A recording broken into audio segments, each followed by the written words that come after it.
Hello दोस्तों, स्वागत है आप सबका हमारी नई वीडियो में। आशा करते हैं आप सब लोग कुशल मंगल होंगे। इस वीडियो में आपको शून्य से लेकर के शिखर तक के क्वेश्चन, मतलब शून्य से लेकर के टॉप तक के क्वेश्चन देखने को मिलेंगे और ये वीडियो आप सबके परीक्षा की दृष्टि से अति महत्वपूर्ण होगी। चलिए वीडियो स्टार्ट करते हैं।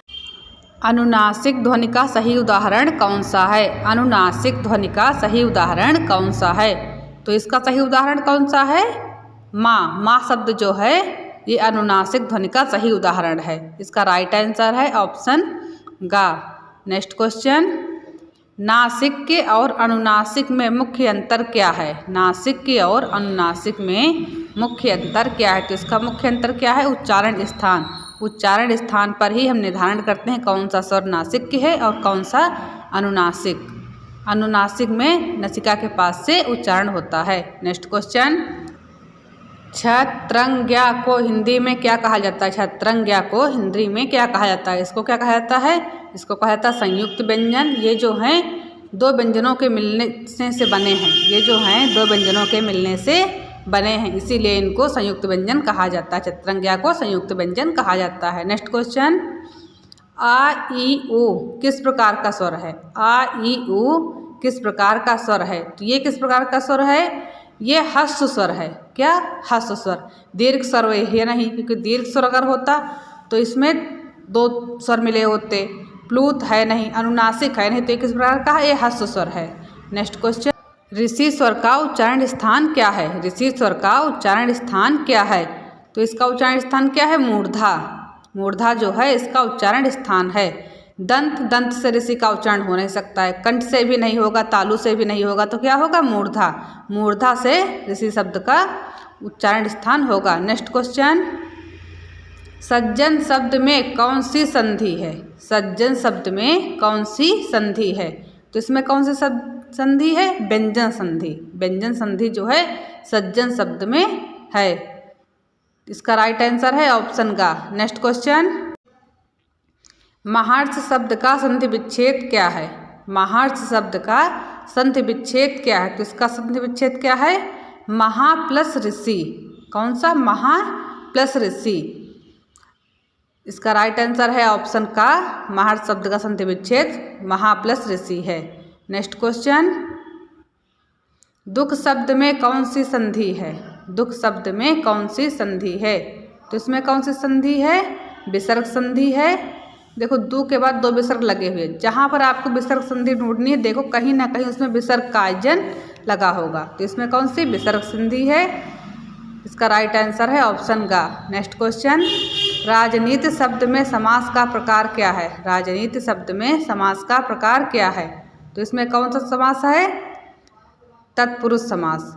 इसमें कौन सा समास है? तत्पुरुष समास। इसका राइट आंसर है ऑप्शन गा। नेक्स्ट क्वेश्चन, नीलकंठ किस प्रकार का समास है? नीलकंठ किस प्रकार का समास है? तो ये किस प्रकार का समास? तत्पुरुष है? नहीं। द्वंद्व है? नहीं। बहुब्रीहि? हाँ, बहुब्रीहि है।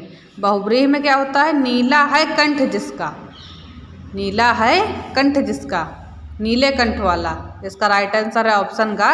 नीलकंठ में बहुब्रीहि समास है। नेक्स्ट क्वेश्चन, पीताम्बर शब्द का सही अर्थ क्या है? पीताम्बर शब्द का सही अर्थ क्या है? तो पीताम्बर शब्द का सही अर्थ क्या है? पीला वस्त्र नहीं, जिसने पीला वस्त्र धारण किया हो। इसका राइट आंसर है जिसने पीला वस्त्र धारण किया हो। वैसे पीताम्बर शब्द किसके लिए बोला जाता है? श्री कृष्ण के लिए। पीताम्बर किसके लिए बोला जाता है? श्री कृष्ण के लिए। नेक्स्ट क्वेश्चन, जो कभी न मरे उसके लिए एक शब्द है। जो कभी न मरे उसके लिए एक शब्द है, तो कौन सा शब्द है? अमर। जो कभी न मरे उसको अमर कहते हैं। अजर, जिसको कभी कोई रोग ना हो। अक्षय, जो जिसकी कभी क्षति ना हो। अविनाशी, जिसका कभी विनाश ना हो। तो इसमें जो कभी न मरे उसके लिए है अमर। नेक्स्ट क्वेश्चन, निर्भीक शब्द में कौन सा उपसर्ग है? निर्भीक शब्द में कौन सा उपसर्ग है? तो निर्भीक स्वर्ग में कौन सा उपसर्ग है? नी नहीं, निर नहीं, निह। हाँ, ये वाला उपसर्ग निर्भीक में है। निर्भीक में निह उपसर्ग है। नेक्स्ट क्वेश्चन, मानवता शब्द में कौन सा प्रत्यय है? मानवता शब्द में कौन सा प्रत्यय है? तो इसमें कौन सा प्रत्यय है? इसमें ता प्रत्यय है। इसमें जो है ता प्रत्यय है। मानव प्लस ता प्रत्यय मानवता, मानवता में कौन सा प्रत्यय हो गया, ता प्रत्यय। अच्छा तत्व जैसे पुरुषत्व हो गया, ईय पूजनीय इक नाविक। नेक्स्ट क्वेश्चन, लेखन शब्द किस क्रिया से बना है, लेखन शब्द किस क्रिया से बना, तो ये किस क्रिया से बना है, लिख, लिख क्रिया से जो है लेखन शब्द बना है। लिखना खुद एक शब्द है, लिखा ये भी कोई क्रिया नहीं है, तो लेखन शब्द जो है लिख क्रिया से बना गया। इसका राइट आंसर है ऑप्शन का। नेक्स्ट क्वेश्चन, वह पुस्तक पढ़ चुका है, यह कौन सा काल है, वह पुस्तक पढ़ चुका है, तो ये कौन सा काल है, पूर्ण भूतकाल है। इसमें तुम्हें पूरी तरीके से पता है कि वो उसने पुस्तक को पढ़ ली है, वो पुस्तक पढ़ चुका है, पूर्ण भूतकाल है। इसका राइट आंसर है ऑप्शन का पूर्ण भूतकाल। नेक्स्ट क्वेश्चन, राम से रहा नहीं गया, राम से रहा नहीं गया, यह कौन सा वाच्य है, यह कौन सा वाच्य है। राम से रहा नहीं गया मतलब किसी शब्द को कोई कह रहा था तो राम से रहा नहीं गया, बिना बोले नहीं रहा गया, तो इसमें क्या है, एक भावना, भावना के प्रकार से आता, भावनात्मक रूप से राम से रहा नहीं गया, इसमें क्या है, भाववाच्य है, भाववाच्य है। नेक्स्ट क्वेश्चन, उसने मुझसे कहा कि वह आएगा, यह कौन सा वाक्य है, उसने मुझसे कहा कि वह आएगा, यह कौन सा वाक्य है, ये जो है सरल वाक्य है, नहीं, संयुक्त वाक्य है, ये भी नहीं, मिश्र वाक्य। उसने मुझसे कहा एक वाक्य, कि वह आएगा दूसरा वाक्य, तो ये कौन सा वाक्य है, मिश्र वाक्य। इसका राइट आंसर है ऑप्शन का। नेक्स्ट क्वेश्चन, जो पढ़ेगा वही बढ़ेगा, यह कौन सा संबंध दर्शाता है, जो पढ़ेगा वही बढ़ेगा, यह कौन सा संबंध दर्शाता है, तो ये जो है कारण नहीं दर्शाता, शर्त दर्शाता है। ये क्या है, जो शर्त दर्शाता है कि जो पढ़ेगा वो शर्त के अनुसार वही बढ़ेगा, जो पढ़ेगा वो कन्फर्म है कि वो बढ़ेगा, ये कौन सा संबंध दर्शाता है, शर्त का। नेक्स्ट क्वेश्चन, बालक खेलता हुआ गिर पड़ा, यह कौन सा वाक्य है, बालक खेलता हुआ गिर पड़ा, यह कौन सा वाक्य। यहाँ पर क्या है, गिरना जो है, गिरने को विशेषण बताया गया, यहाँ पे गिरने को विशेषण बताया गया, इसीलिए इसमें क्या है, क्रिया विशेषण है, क्या है, क्रिया विशेषण है। इसका राइट आंसर है ऑप्शन का। नेक्स्ट क्वेश्चन, मुहावरा और लोकोक्ति में प्रमुख अंतर क्या है, मुहावरा और लोकोक्ति में प्रमुख अंतर क्या है, तो इसमें प्रमुख अंतर क्या है, अर्थ का। मुहावरे और लोकोक्ति का अर्थ अलग अलग होता है, प्रयोग भी अलग अलग होता है, दोनों की रचना भी अलग अलग प्रकार से की जाती है, तो इसमें क्या राइट आंसर होगा, इसका राइट आंसर है ऑप्शन का, उपयुक्त सभी जो हैं मुहावरा और लोकोक्ति के प्रमुख अंतर हैं। नेक्स्ट क्वेश्चन, नाक कटना मुहावरे का सही भावार्थ है, नाक कटना मुहावरे का सही भावार्थ है, इसका राइट आंसर है ऑप्शन का, अपमान होना। नाक कटने का मतलब होता है किसी का अपमान हो जाएंगे, उसने हमारी नाक कटा दी या तुमने हमारी नाक कटा दी, इस प्रकार से नाक कटना जो होता है अपमान होना होता है। इसमें चोट लगना ये भी नहीं हो सकता, क्रोध आना ये भी नहीं हो सकता। नेक्स्ट क्वेश्चन, छायावाद की प्रमुख विशेषता कौन सी नहीं है, छायावाद की प्रमुख विशेषता कौन सी नहीं है। रहस्यवाद जो है ये उसकी विशेषता है, आत्माभिव्यक्ति ये भी छायावाद की विशेषता है, वीरता वर्णन ये विशेषता नहीं है, छायावाद में वीरता का वर्णन नहीं किया गया है। प्रकृति चित्रण ये तो उसमें कूट कूट के भरा है, इसका राइट आंसर है ऑप्शन का। नेक्स्ट क्वेश्चन, छायावाद के 4 स्तंभों में कौन शामिल नहीं है, छायावाद के 4 स्तंभों में कौन शामिल नहीं है, तो इसमें कौन है, प्रसाद ये भी छायावादी कवि हैं, पंत ये भी उसका स्तंभ है, निराला ये भी हैं, दिनकर जो हैं छायावादी कवि नहीं है, इसका राइट आंसर है ऑप्शन घ।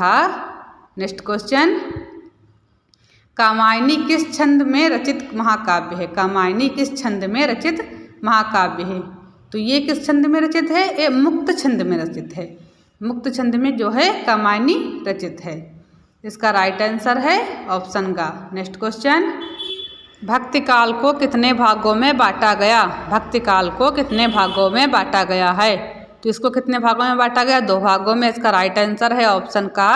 नेक्स्ट क्वेश्चन,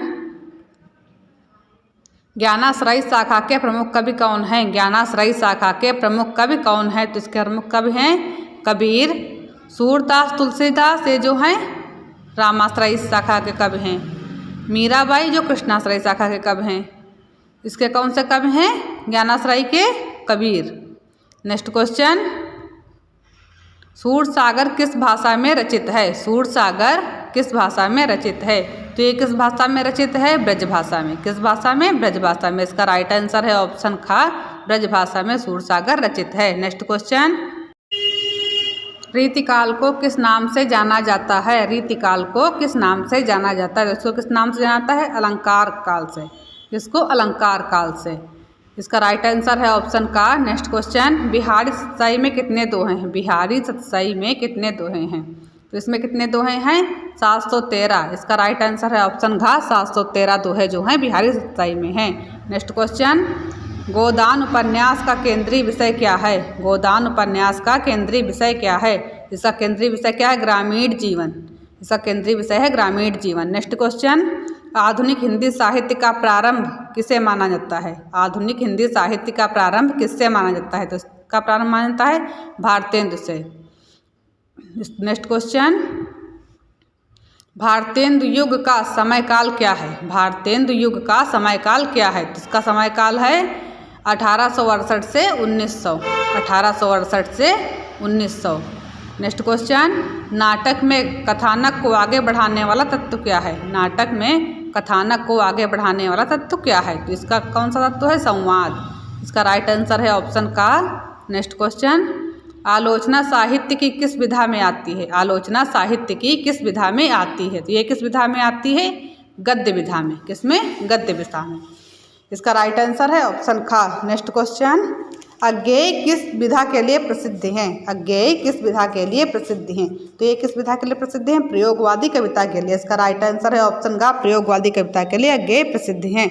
नेक्स्ट क्वेश्चन, तार सप्तक का संबंध किससे है? तार सप्तक का संबंध किससे है? तो इसका संबंध है कविता संकलन से। इसका राइट आंसर है ऑप्शन ख, कविता संकलन। नेक्स्ट क्वेश्चन, नई कविता आंदोलन के प्रमुख कवि कौन है? नई कविता आंदोलन के प्रमुख कवि कौन है? तो इसके प्रमुख कवि कौन है? अज्ञेय। कौन?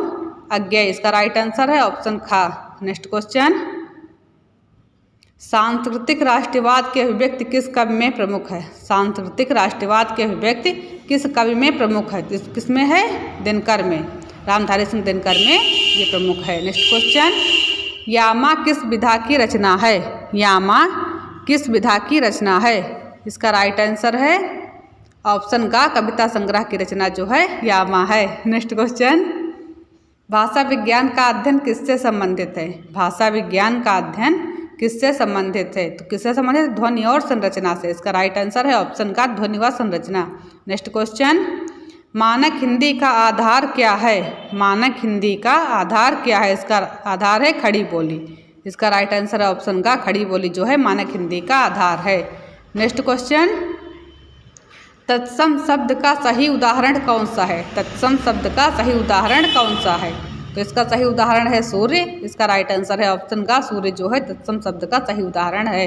नेक्स्ट क्वेश्चन, विदेशी शब्द कौन सी श्रेणी में आते हैं? विदेशी शब्द कौन सी श्रेणी में आते हैं? तो ये कौन सी श्रेणी में आते हैं? आगंतुक श्रेणी में। किसमें? आगंतुक श्रेणी में। इसका राइट आंसर है ऑप्शन का, आगंतुक। नेक्स्ट क्वेश्चन, जो सब जगह व्याप्त हो उसके लिए शब्द है। जो सब जगह व्याप्त हो उसके लिए शब्द है।